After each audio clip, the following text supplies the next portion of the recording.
Hi, Mark, and today we need to talk about Boris Johnson and Brexit. That does not sound good at all, does it?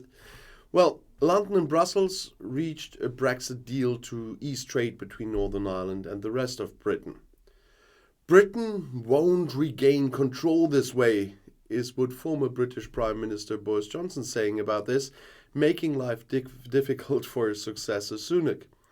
So, the British ex-Prime Minister Boris Johnson has sharply criticised the agreement between London and Brussels on new Brexit rules for Northern Ireland. It's going to be very difficult for me to vote for something like this myself because I think we should have done it differently. That's what Johnson said in a speech in London. Well, he could have done it differently, he had enough time. The current British Prime Minister Rishi Sunak, together with EU Commission President Ursula von der Leyen, presented an agreement earlier this week that is intended to end a year-long dispute and simplify trade between Northern Ireland and the rest of the United Kingdom, which Johnson never managed to do. But much depends on whether the agreement will appeal to the Protestant DUP party in the north of the Emerald Isle. Supporters of the union with Great Britain are blocking the formation of a government in protest at the current Northern Ireland Protocol.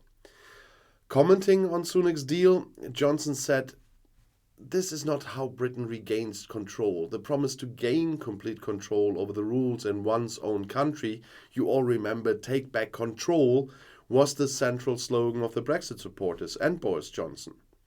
And the ex-Prime Minister's word carries weight in the Tory party, and Johnson still has many loyal supporters.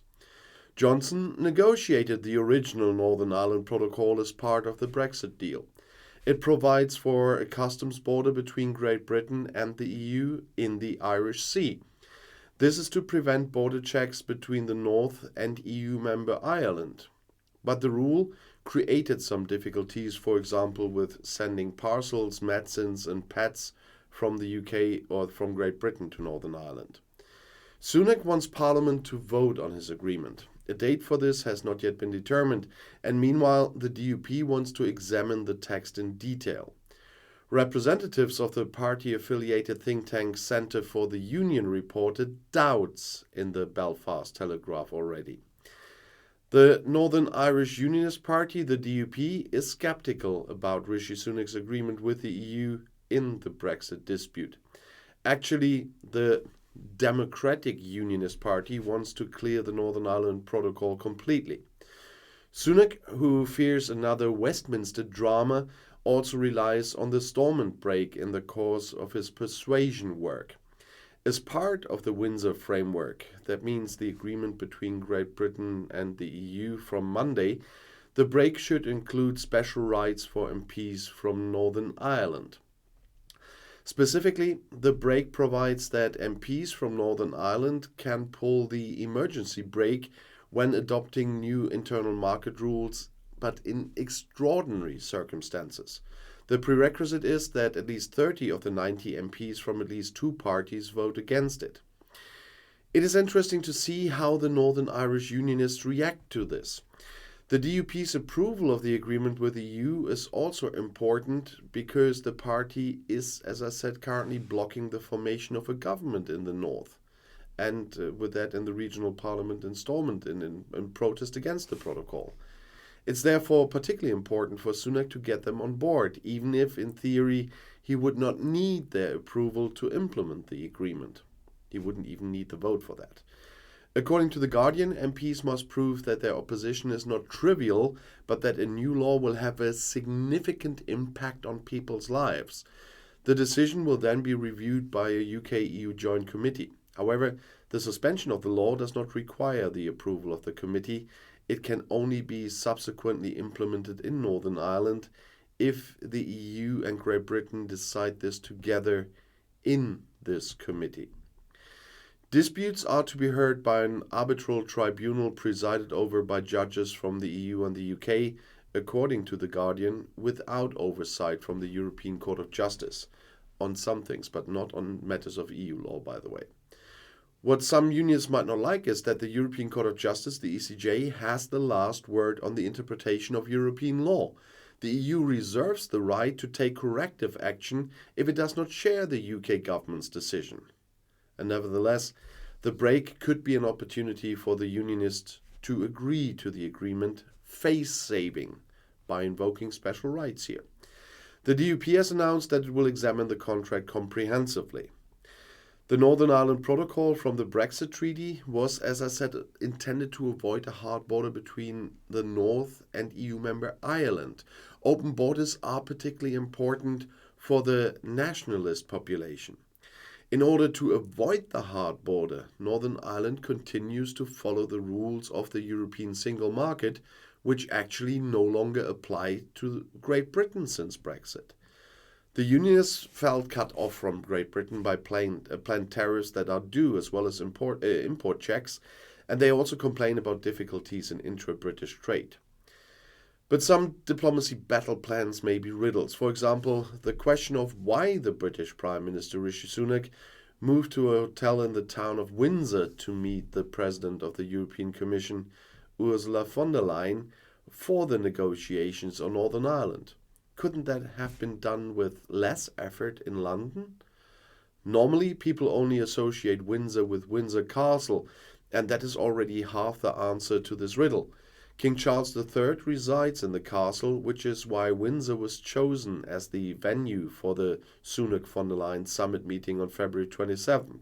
So the Brussels guest was able to slip under the radar screen of the media to Windsor Castle after the meeting to attend or to pay respect to the king, so to speak, and the king to her, because she's actually the pinnacle of European bureaucracy, an uncrowned queen in her realm. To have received it is something like the approval of the Windsor Framework. And Windsor as a name ennobles the drafted paper anyway, and a subsequent meeting of the two sovereigns gives it a stamp of authenticity. But in Germany we would say the one who is a scoundrel who thinks evil of it.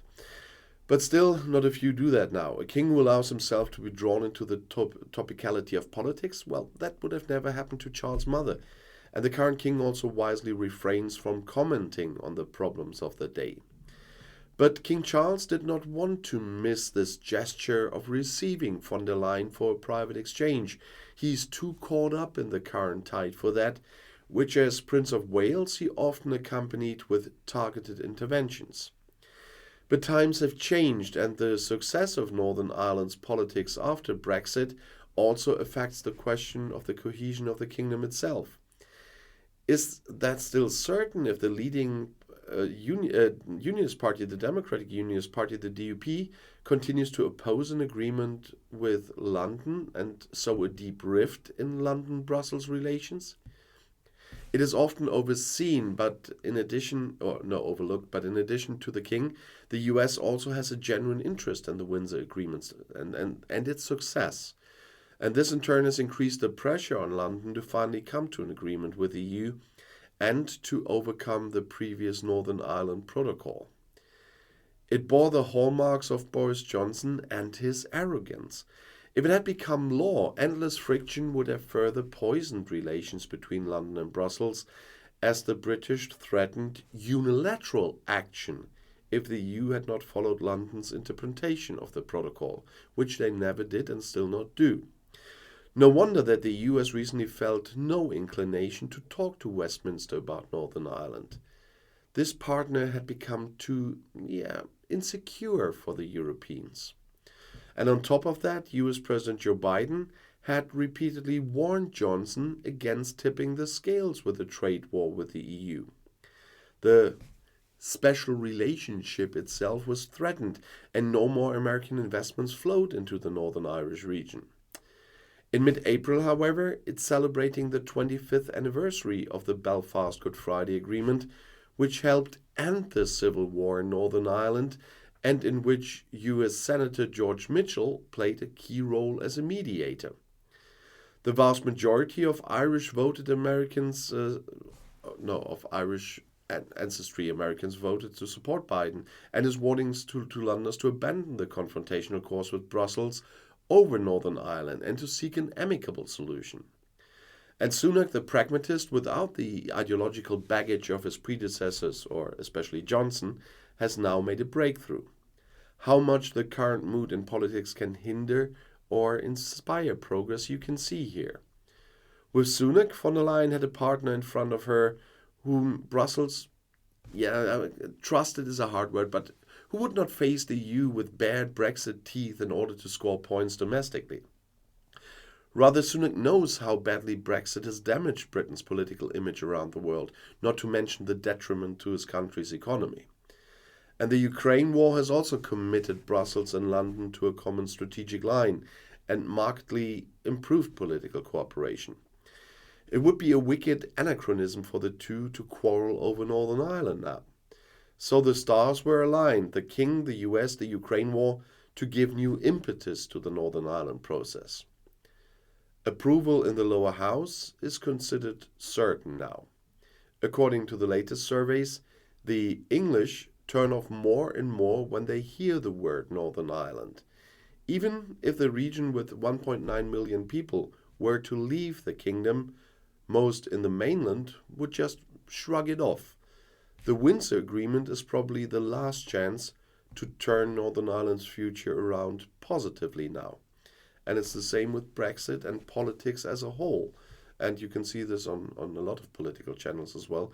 The numbers are dropping also because the people just don't want to hear anything anymore, because it's mostly negative news. But it's negative news not because the people producing the videos want them to be negative.